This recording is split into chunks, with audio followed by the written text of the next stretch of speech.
যদি আপনার মনে হয় যে দেয়ালে পিঠ ঠেকে গেছে, কেউ কিছু করতে পারছে না আপনার জন্য, আপনি পরিপূর্ণ ইয়াকিনের সাথে, দৃঢ় বিশ্বাসের সাথে এই 4টা আমল নিয়মিত করবেন।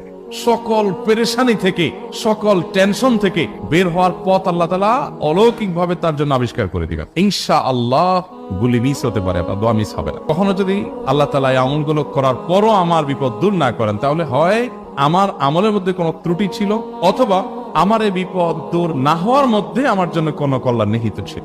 আল্লাহ তাআলা আমার দোয়া কবুল করে যে উপকার হতো তার চেয়ে বেটার কিছু হয়তো আমাকে দিবেন, এই ইয়াকিন একজন ইমানদারের থাকবে। সেই 4টা আমলের 1 নম্বর হলো ইস্তিগফারের আমল। ইস্তিগফার। আপনি ফেসে গেছেন কোনো জায়গা, কোনো উপায় পাচ্ছেন না, আপনি ইস্তিগফার করতে থাকেন। আস্তাগফিরুল্লাহ ওয়া আতুবু ইলাইহি, আস্তাগফিরুল্লাহ ওয়া আতুবু ইলাইহি, আস্তাগফিরুল্লাহ ওয়া আতুবু ইলাইহি, আস্তাগফিরুল্লাহ, আস্তাগফিরুল্লাহ, আস্তাগফিরুল্লাহাল্লাযী লা ইলাহা ইল্লা হুয়াল হাইয়ুল কাইয়্যুম ওয়া আতুবু ইলাইহি ওয়া লা হাওলা ওয়া লা কুওয়াতা ইল্লা বিল্লাহ।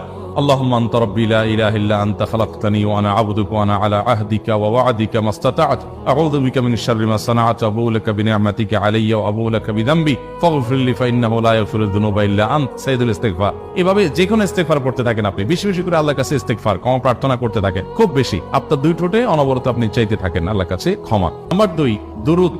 নবী করিম সাল্লাল্লাহু আলাইহি সাল্লামের প্রতি দুরূদ পাঠ করা, এটা যদি আপনি নিয়মিত করতে থাকেন মহব্বতের সাথে, আল্লাহুম্মা সাল্লি আলা মুহাম্মদ ওয়া আলা আলি মুহাম্মদ কামা সাল্লাইতা আলা ইব্রাহিম ওয়া আলা আলি ইব্রাহিম ইন্নাকা হামিদুম মাজিদ, আল্লাহুম্মা বারিক আলা মুহাম্মদ ওয়া আলা আলি মুহাম্মদ কামা বারাকতা আলা ইব্রাহিম ওয়া আলা আলি ইব্রাহিম ইন্নাকা হামিদুম মাজিদ। আপনি একবার ছোট দুরূদ যদি পড়েন, সাল্লাল্লাহু আলাইহি ওয়াসাল্লাম, সাল্লাল্লাহু আলাইহি ওয়াসাল্লাম, আল্লাহুম্মা সাল্লি আলা মুহাম্মদ ওয়া আলা আলি মুহাম্মদ, শুধু এইটুকু পড়েন। জাযাল্লাহু আন্না মুহাম্মাদাম মা হুয়া আহলু, শুধু এইটুকু পড়েন। আপনি এভাবে যেই কোনো দুরূদ নবী করিম সাল্লাল্লাহু আলাইহি ওয়াসাল্লামের প্রতি যদি পড়েন এবং পড়তে থাকেন অনবরত, ইস্তিগফারের পাশাপাশি দুরূদের ক্ষেত্রে নবী করিম সাল্লাল্লাহু আলাইহি ওয়াসাল্লাম বলেছেন যে এইটা তোমার জন্য যথেষ্ট হয়ে যাবে। তুমি যদি আল্লাহর কাছে আর কোনো দোয়া করতে না পারো, শুধু দুরূদটা পড়ো, তোমার সব পেয়ে যাও।